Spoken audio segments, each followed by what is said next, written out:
Greetings, friends, and welcome to another ministry of the Victory Hour here on YouTube. My name is Jim Gallagher. I am the pastor at Clavel Assembly in Foster, Rhode Island. Rhode Island is a state in the United States of America. Some people don't know that. It's so tiny and teeny and seemingly insignificant, but hey, we're here. Don't forget us. So we meet at 7 Plainfield Pike in Foster, Rhode Island. Anybody wants to come out and visit and worship with us, we meet on Sundays, 10 o'clock in the morning, and the evening service is at 6 o'clock. 10 in the morning, 6 o'clock in the evening, Clavel Assembly, 7 Plainfield Pike, Foster, Rhode Island. And we have a Wednesday evening prayer meeting and Bible study. We do that on Zoom just because we started doing it and we liked it. And it enables some people from distances to join in with a little bit of fellowship and Bible study and prayer. I mean, some brethren can't find a good place in their area where they live to meet in good conscience. And if this affords them a little bit of, personal connection, I'm happy for that. So we've continued doing the Zoom, and we enjoy it. Now, if you want to come on that, you've got to contact me, and I'll give you the codes to get into the Zoom meeting. It's the same code every week. You don't have to get a new one every week. It's not like that. And of course, I don't know if you haven't used Zoom, you can click on it so that you're seen on the picture along with everybody else. Or if you just want to listen in and you can see everybody else. Well, I don't know. Can you see everybody else if you don't? Yeah, you can see everybody else if you don't. But you don't have to be seen. You can leave it blocked out. If your hair is a mess and you're all worried about it. Although I wouldn't worry about it. I mean, look at this, right? See? Not a lot of grace going on there. So, you come. It's a Wednesday evenings at 7 o'clock. We usually go from 7 till, we try and end at 8, but we're sometimes ending quarter past or something like that. But, you're welcome to join in. All right, listen. So I struggled with what to do today, and this is what I decided to do. Now, today I'm going to go over the series we've been on about the divine judgment on the blood of the martyrs. What is this going to be, part 9 or something like that? I forgot to check it out. Well, whatever it says underneath the picture here, that's right. See, I haven't edited this yet to put the titles to it and stuff. So whatever it is, but it's this could be the last one in the series, or maybe we'll have to do 1 or 2 more. I'm kind of thinking maybe not. But can't make any promises. But we'll do that today. But then now Thursday's Thanksgiving, so what I'm going to do for Thursday is I'm going to post a sermon, the sermon that was preached the Sunday before this Thanksgiving. So if you're watching this on Monday and Thanksgiving's this Thursday, 2024, then the sermon that I would have preached yesterday morning, it was going to play on Thursday on YouTube. And because I wanted to talk about the pilgrims on YouTube, and I don't have enough time to do everything I'd like to do with YouTube. That's the problem. You say, why don't you just put more postings? No, I don't have time for more. 2 a week is enough for me. That's my time limit because of my schedule, my duties, my responsibilities. So, it's hard to pick and choose and what not to cover with you. And so this Thursday, we'll air a sermon on the pilgrims. And more specifically, I'm dealing with Governor William Bradford. A little bit about his life. And I'm actually preaching from a statement he made in his very famous, beautiful, wonderful work entitled Of Plymouth Plantation. If you haven't read Of Plymouth Plantation by William Bradford, you need to do it. Right? If you go down to Plymouth, where these lying liberal radicals are out there protesting the pilgrims, a genocide, they put poison in the blankets for to kill the Indians and all this nonsense, then maybe you don't like the pilgrims, right? I don't know how someone could be a Christian and not fall in love with them. Yeah. And you need to understand that the Pilgrims were, in my opinion, they were a cut above the Puritans that were there in Boston. They were. They were a little bit more open-minded, more Berean-like, more gracious. In my view, a more spiritual people. And William Bradford as their governor? Wow. What a God-fearing man. When you read his history, he tells it through the lens of his understanding of Scripture and the spiritual principles contained in that word. It's the air he breathes, and it's how he interprets his own life and what happened to them. It's a beautiful history. Get the book of Plymouth Plantation. Now, it can be a little bit of a chore to read at times because it's in older English, but I think you can get more modern, updated versions. But you want to read it by him, not someone talking about what he said. And at least read the first 100 pages when you get up to the first Thanksgiving. At least read up to that. And, you have to pay attention. If you pay attention, it's worth the work. And you say, wow.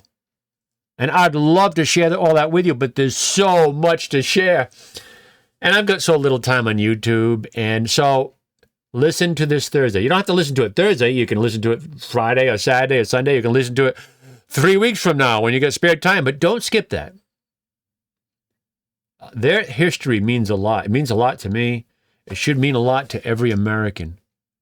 And I'm kind of preaching from this statement that he made in the book that most Americans have heard this. They've heard it spoken by weasel politicians who lie and don't have our interests at heart, like the Bush family. Phony conservatives that they were. Conservatives, come on. Mr. CIA, we want a new world order, Daddy Papa Bush. And then Georgie Boy,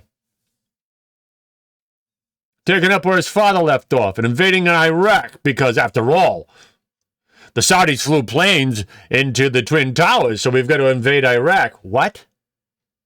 Oh, yeah, finish Daddy's business. The neocon project for the New American Century business of Benjamin Netanyahu, which we adopted in the neocon institutions of America that sucked us into that phony war based on the deception of 9/11. Oh, look, planes hit the building. There were Saudis in the planes, but they were stooges being used by the powers that be because they wanted to have their new Pearl Harbor. They got their new Pearl Harbor. Oh, yeah, they did.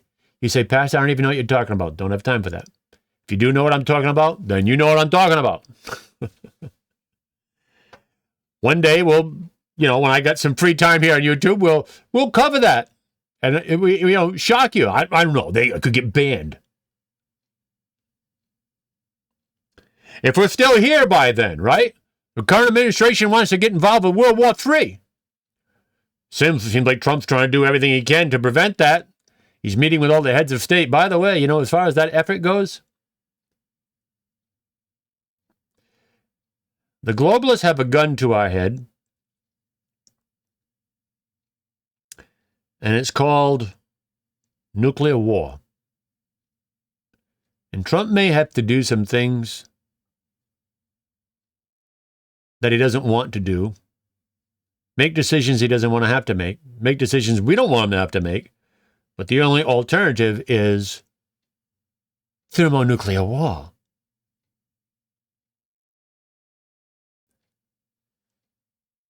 And the destruction of the nations involved with it. So we've got the Russia Ukraine situation that's trying to lure us in to World War III. We've got the fake Israel going after Hamas and the Palestinians, and then they have their targets set on Iran. They suck us into Iran.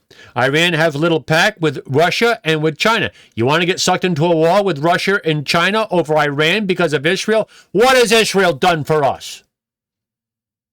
Oh, they're our greatest. They're our greatest friends in the Middle East. No, they're not. All we do is have bloodshed and the loss of our money and reputations in the world by helping them. That's the facts. And if it wasn't for the Christian Zionists, the dispensationalists, the Schofieldites, the Charles Ryrie, not Charles Nelson Riley. Charles Nelson Riley. Yeah, that's who should have wrote the Schofield Bible, yeah. Well, that whole disaster of that theology has put us in this position. The Christians end up being the worst influence on our politicians. I wish Mike Huckabee was never picked by Trump. You know, Trump has that big blind spot there. There's no question. But I think simultaneously, and I know it's a contradiction, but look, people have contradictions. I mean, you've lived in this world, haven't you? I think Trump wants to make America strong again and put American workers and American people before other nations. This is why he wants to do all the things that he's saying he wants to do, which are putting targets on his back by the deep state to kill him. I've never seen anybody make the declarations of what he wants to do out in the open to basically undercut the FBI, CIA, Department of Justice, overhaul, scratch from the beginning, and go after the guilty parties and prosecute this boy. You know, how do you live through that? But I don't think he does want World War III, but he has some influences in his circle that could suck him into it. We ought to pray, Lord, keep him from that. He's working on peace, but he's got people around him that will work against it without his knowledge, or at least seemingly. We don't ever know. So as long as we're still here and down the road, you know, I can cover some of these other things, but this is what William Bradford said, that if you listen in on the Thursday sermon that I'll post on YouTube, it's all premised on this statement made by William Bradford. And of course, he's talking about what happened through the witness of the Pilgrims in Plymouth. And William Bradford says, very famously, you've heard this, thus out of small beginnings, greater things have been produced by his hand that made all things of nothing, and gives being to all things that are. As one small candle may light 1,000, so the light here kindled hath shone unto many. And in that sermon, I kind of take that passage that William Bradford, this sentence that William Bradford made on Plymouth Plantation, and we apply it, we look at it, we examine it, and we can apply it to our own situation if we're thoughtful about it. But it's just the history of it is so great. So you tune in and watch that, and I think it'll be profitable. It'll be profitable for you. And then so I want to talk a little bit today about I'm taking up my time here. A little bit more about the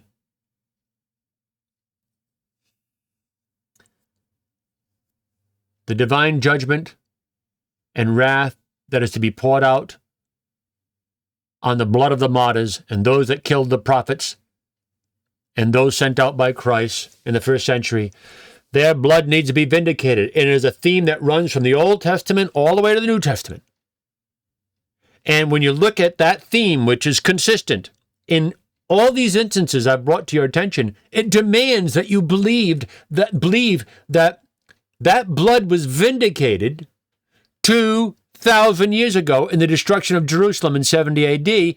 And it's also clear from these passages that this vindication of the blood of the martyrs takes place at the second coming of Christ, which means that the second coming of Christ took place 2,000 years ago. That's right. You should listen to this whole series. So I do kind of want to bring some new information to you in this series and maybe give a summary. I don't know if I'll have time for all that today, but we probably won't. I don't know. And then when we're done with this, so we'll finish this either today or in one or two more postings at most. And then we'll be done with that sub-series. We've been teaching a lot on Christ said he returned in the first century and trying to show you how that is and prove it to you and all the different things.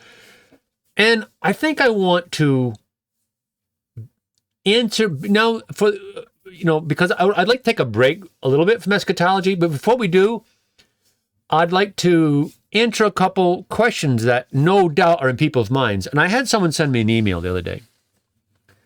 And this is their question. They write to me, "Thank you for your diligent hard work." Well, you're welcome. They write, "Could you clarify how you believe the living saints were caught up to meet the Lord in the air? Were they changed from physical bodies to spiritual bodies in the air? If that happened, wouldn't that mean that all believers would be gone from the earth? 1 Thessalonians 4, the caught up at the parousia." Thank you. That's the question. So, if the parousia took place in the first century, and if we're not teaching corporate body view resurrection, which I'm not, no.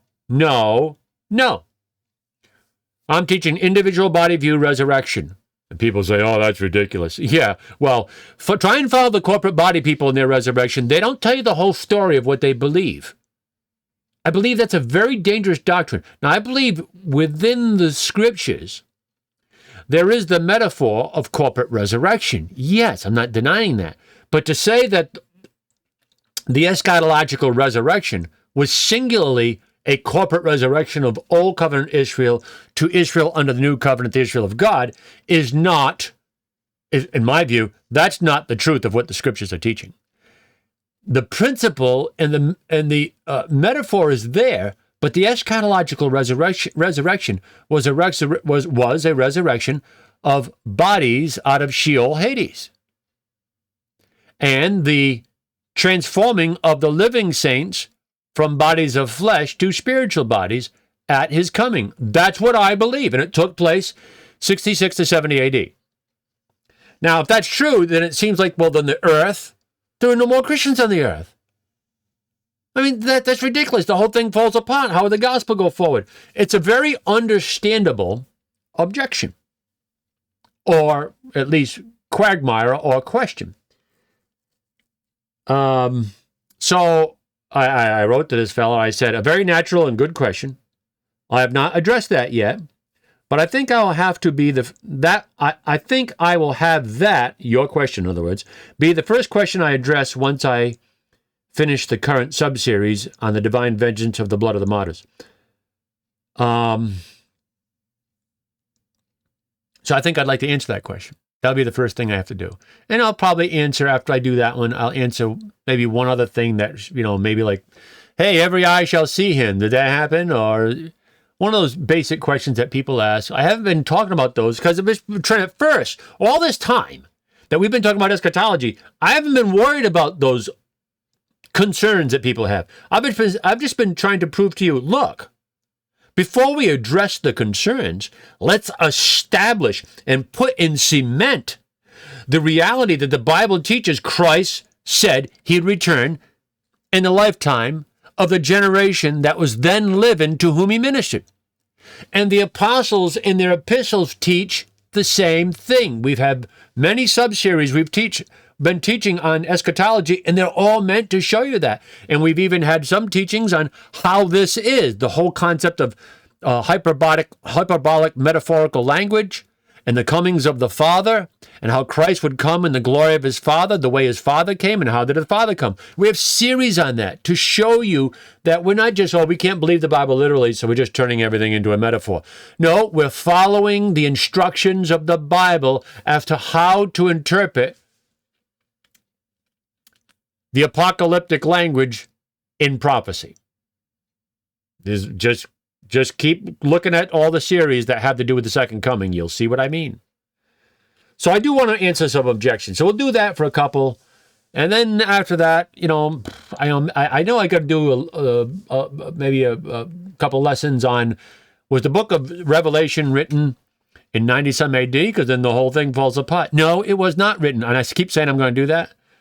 So I don't know. I'll do that too. But at least I'll answer a couple objections. Then we'll take a break from eschatology a little bit. Talk about some other things. And we'll go back to the eschatology because there's more to cover, so much more to cover to help you fill in the gaps. But as I've been saying, I'm taking all my time talking about this.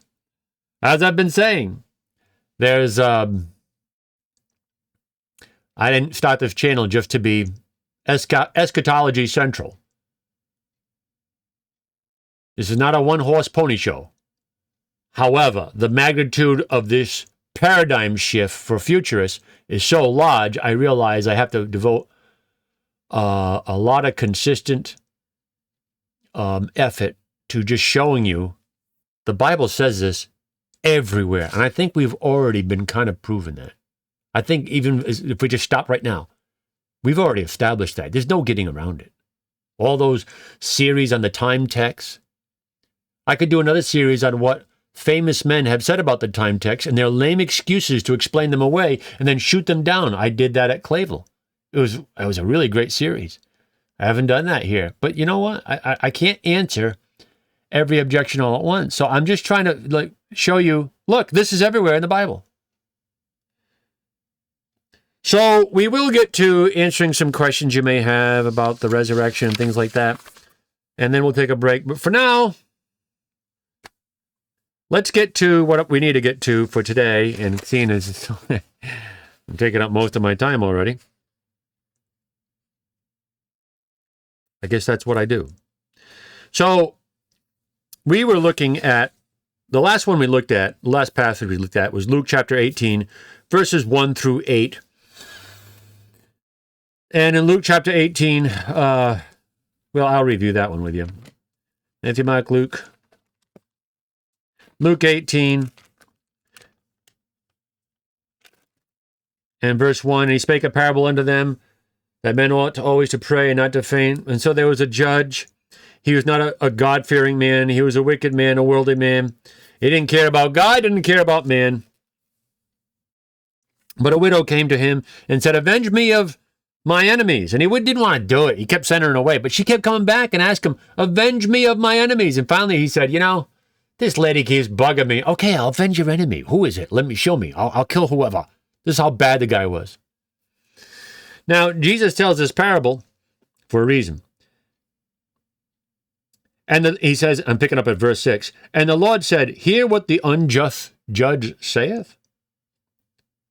And shall not God avenge his own elect, which cry day and night unto him, though he bear long with them? If this unjust judge, who could care less about this woman and her problems, about right and wrong and justice, if just because she kept coming back to him, he says, okay, I'll take care of your enemy. Who is it? You know what I mean? In his thoughtless wickedness, he'll avenge this woman. How much the more will God avenge the blood of his saints that cry out from the ground because they were murdered by the wicked for their testimony of God and of Christ? Won't God avenge their blood? Yes, he will. That's the point of this parable. And this is the theme we've been going through in this whole series, the divine vengeance on the martyrs of God, which must take place at the second coming. And Luke 18, verse 7, Jesus says, and shall not God avenge his own elect, which cry day and night unto him, though he bear long with them? I tell you, he will avenge them speedily, which means immediately. Not he'll do it fast when he does it. It means that judgment is going to come very, very, very soon, immediately. Speedily. Takos was the Greek word, and it means a brief space of time, your Strong's Concordance. He's going to avenge them quickly. I tell you that he will avenge them speedily. Nevertheless, when the Son of Man cometh, well, Jesus was already there. He's talking about his second coming. When the Son of Man cometh, shall he not find faith on the earth? So Jesus, right in this one verse, hooks up his coming to vindicate the blood of the martyrs. He hooks it up with his second coming right there in the same verse, which is what all the passages that we've been going through have told us likewise. It takes place at his second coming. Now, let me show you something and make a connection for you that I haven't shown you. Isaiah chapter... Well, go to Isaiah chapter 26. Isaiah 26 and verse 20 and 21. Just for a little context here. Come, my people, enter thou into thy chambers, and shut thy doors about thee. Hide thyself, as it were, for a little moment, until the indignation be overpass. So hide yourself until I finish exercising my full fury on my enemies. Next sentence, verse 21. For behold, the Lord cometh out of his place to punish the inhabitants of the earth for their iniquity. The earth also shall disclose her blood, and shall no more cover her slain. Well, remember, all the righteous blood shed on the earth, which Mystery Babylon is guilty of, and Mystery Babylon is Old Covenant Jerusalem, that would be vindicated, according to Jesus in Matthew 23, in this generation, Jesus said. His generation. All that blood would come on that generation. Here we are in Isaiah 26. Well, now, we keep reading. Verse 1 of chapter 27. In that day. What day? The day where he vindicates the blood of the martyrs that he was just talking about in the last two verses of the previous chapter. In that day the Lord with his sore and great and strong sword shall punish Leviathan, the piercing serpent, even Leviathan, that crooked serpent. Okay? So we go through the chapter. He's talking about the same day, the day of his wrath and judgment at the parousia coming of Christ in 70 AD, when he punishes the guilty parties that are responsible spiritually, ultimately, and morally for the murdering of his servants, God's servants. And if we go to Matthew 27 and just jump down to verse 9. Well, let me back up to verse 7. Hath he, God, smitten him, Israel? Hath he, God, smitten Israel? Has he, God, smote those that smote him, Israel? Or is, I don't have time to get into all that, but, or is the slain according to the slaughter of them that are slain by him, by God? We could go through this, but I'm not taking the time now. In measure, when it shooteth forth, thou wilt debate with it. He stayeth his rough wind in the day of the east wind. Now watch this, verse 9. By this, therefore, shall the iniquity of Jacob be purged. The iniquity of Jacob? Yeah. The iniquity of Jacob. Of course, Jacob is so oftentimes used as the symbolic representation of Old Covenant Israel, because he was the father of Israel, right? He gave birth to the 12 tribes. So sometimes Jacob is just used as a reference to the nation, okay? By this, therefore, shall the iniquity of Jacob be purged. Oh, but remember, Old Covenant Jerusalem is Mystery Babylon. Jerusalem, Jerusalem, thou that killest the prophets and stonest them which are sent unto thee. In Revelation 18, we're told that when Mystery Babylon is destroyed, in her is found the blood of the prophets and of the saints and of all that were shed upon the earth. In Matthew 23, Jesus said, upon you, Jerusalem, may come all the righteous blood shed upon the earth. Look at the end of Matthew 23. Well, Jerusalem is Mystery Babylon. They're the ones guilty of all the righteous blood shed on the earth.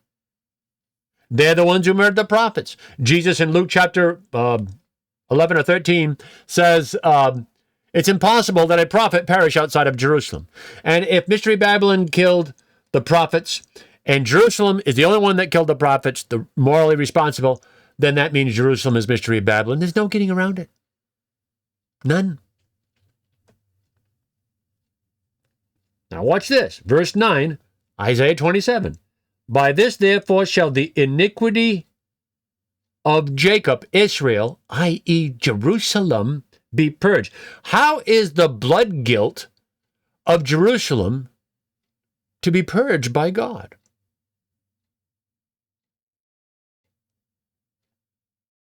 You mean he's going to forgive them for that? No. But it says their iniquity is going to be purged. That's right. But he isn't going to forgive them. No. How is he going to purge their blood guilt without forgiving them? Well, let's read and see. Let me start at the beginning. By this, therefore, shall the iniquity of Jacob be purged, and this is all the fruit to take away his sin, when he maketh all the stones of the altar as chalk stones that are beaten in sunder. The groves and images shall not stand. Yet the defenced city shall be desolate, and the habitation forsaken, and left like a wilderness. Let me just stop there.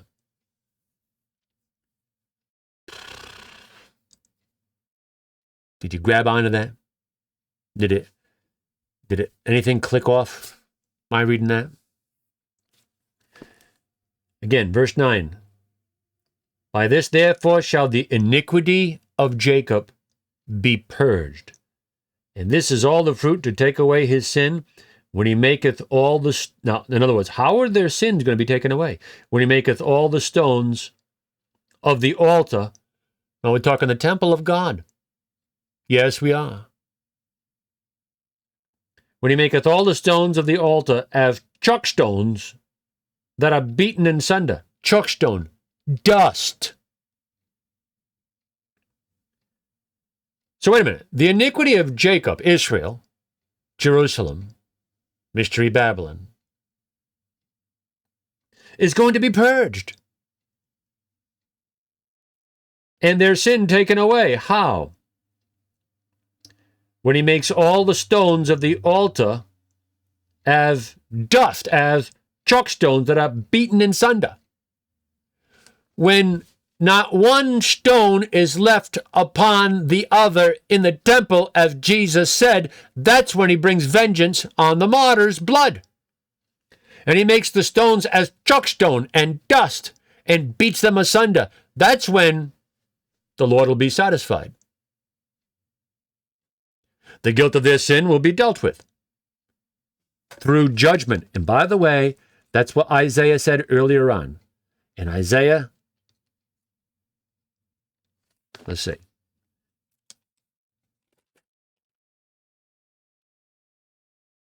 Isaiah 4, verse 4. When the Lord shall have washed away the filth of the daughters of Zion, same subject, when he's going to purge their blood guilt, right?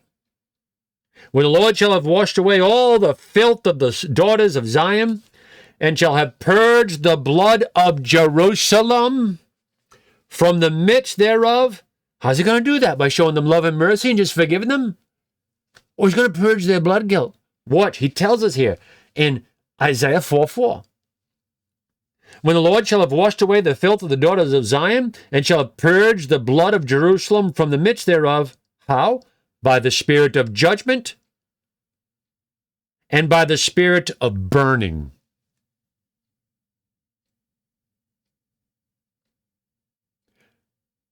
Which will cause all the stones of the altar to become as chalk stones and dust in the Lord's wrath. And not one stone will be left on another. He's going to purge their blood guilt through the spirit of judgment and burning. He's going to judge them in his wrath. And when he's done killing most of them, then the city and the temple and the city would be set on fire. And not one stone will be left on the other. In the destruction of Jerusalem in 70 AD, God was vindicating his holy name. God was fulfilling the prophecy wherein he declared that the blood of the martyrs would be vindicated at the time of his son's return in judgment and wrath. And then the new Jerusalem rises up in its place because God will keep his promise to Abraham. How did he do that? 3,000 Jews, Hebrews, I believe from all 12 tribes, on the day of Pentecost, received Christ as their Savior and believed that Jesus was the Christ, the Son of a living God. That was the true Israel of God as it existed under the new covenant. And the mystery of the gospel is that the Gentiles that believed in the same doctrine, that Jesus is the Christ, the Son of a living God, they were grafted into the commonwealth of new covenant Israel. If you're a born-again believer in Christ, you're part of the true Israel of God. It's been fulfilled. And when you and I leave this life and our bodies expire, we don't expire. We go into his presence in glorified spiritual bodies. Do you see the continuity of these passages with everything in this whole series? And I tell you what, I think what I'll do, Thursday we're going to play the sermon on the Pilgrims, William Bradford, and then probably on Monday, now maybe I'll do another sermon on Monday, maybe I won't. If I do, it'll just be that one day, another one for the Pilgrims. There's just so much I wanted to have said. I just post those sermons. But either Monday, I'll come back after Thanksgiving. Monday, I'll come back and I'll finish up this series on the blood of the martyrs and its vindication. I just kind of want to summarize the whole series.